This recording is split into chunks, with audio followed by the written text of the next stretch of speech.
What's going on, guys? So a bunch of you guys have been asking me, yo, can you explain how you think about chords? How do you even start to think about chords? Because the way I think about chords is actually quite different, right?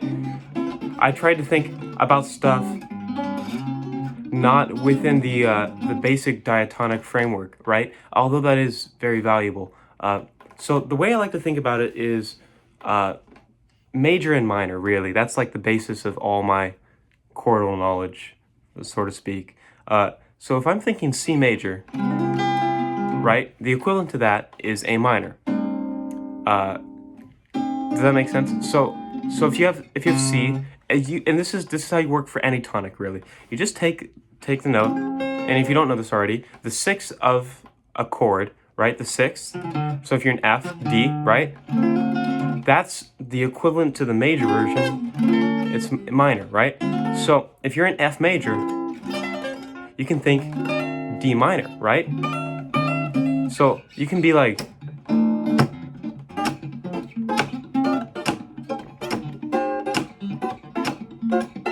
right? And all I'm thinking about there is D minor. Now, the second thing I like to think about to explain kind of what I'm doing like with these stuff is I like to think about different, these are all kind of, I've practiced these a lot. Okay, so these are like very practiced chordal shapes that I associate with the idea of D minor. So for D minor, there's a couple things you can do. You can take, right, and it's all also about seeing the shapes too. Like how do you actually understand what you're seeing? So if you have D, right, here's this shape. And the thing that I want you guys to understand also when I'm showing you guys these shapes is not to get stuck in them, right? You got to play around with them, right? Because if you do this and you just change that one note, now it's dominant.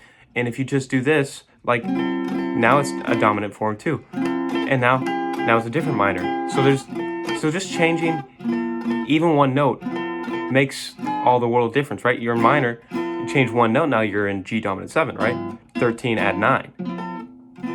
Right? So understanding that these can really be any type of chord, right? You can use this as a G dominant 7 substitution for C major, right? But you can use any minor chord for a substitution for major, right? Right? So understanding how they can function too. So, okay, let me get back to the chords. I'm kind of going on a tangent. So you just take this. So this is D minor. And then, so this is one shape that I like to use a lot. This is another shape that I like to use a lot. And then that kind of brings me back to here, which I have one more shape after that. And then it just repeats, right? So this is kind of the basis for how I travel across the neck with these chordal structures. And this works for everything. So you just find what you're talking about, A minor, and you go down. There's that same shape. You know when we were talking about D minor, it was here, right? Which actually works within F major, within A minor too. So you could do, again, knowing, oh, so D minor can also work over A minor because it's the fourth and it can resolve. So like understanding that can allow you to open up a lot more doors because then you can be in A minor.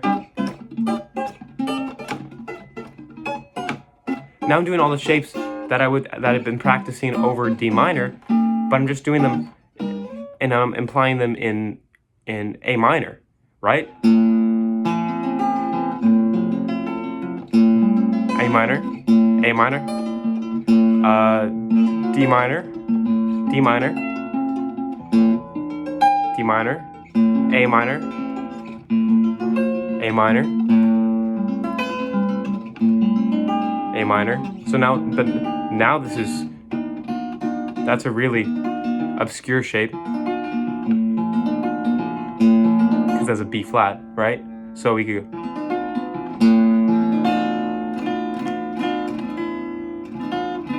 right? So there's a lot of things you can do when you just start understanding the context. So then the second thing that I like to approach the guitar and the way I like to do it is diatonically, right? I was talking about this briefly. Understanding that C major goes to D minor, goes to E minor, F major, G dominant 7, A minor, B, right? B dominant, or B fully diminished, right? Understanding those movements are important. And the reason I was, because you can just take these triads, right?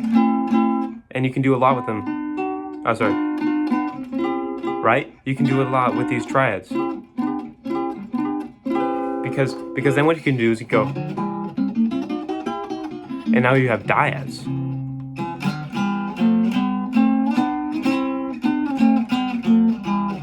Right?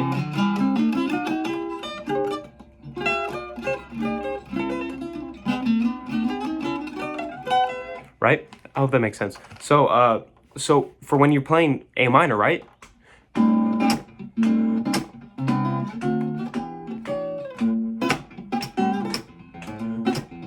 But you can move up to it diatonically.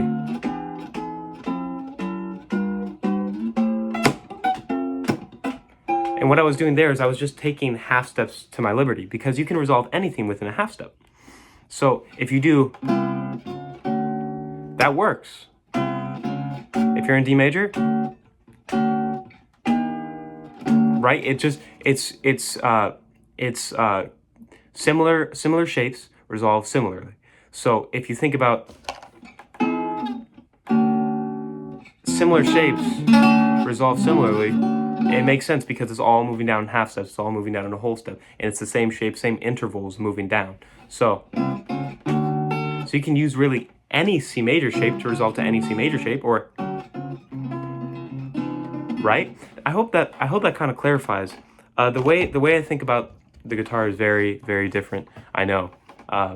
So some of you guys may have a bunch of questions, but ask me if you have any questions, and I will definitely answer them. So hope that helps. Let me know if that helps. God bless you. Peace. Have a fantastic day. Boom.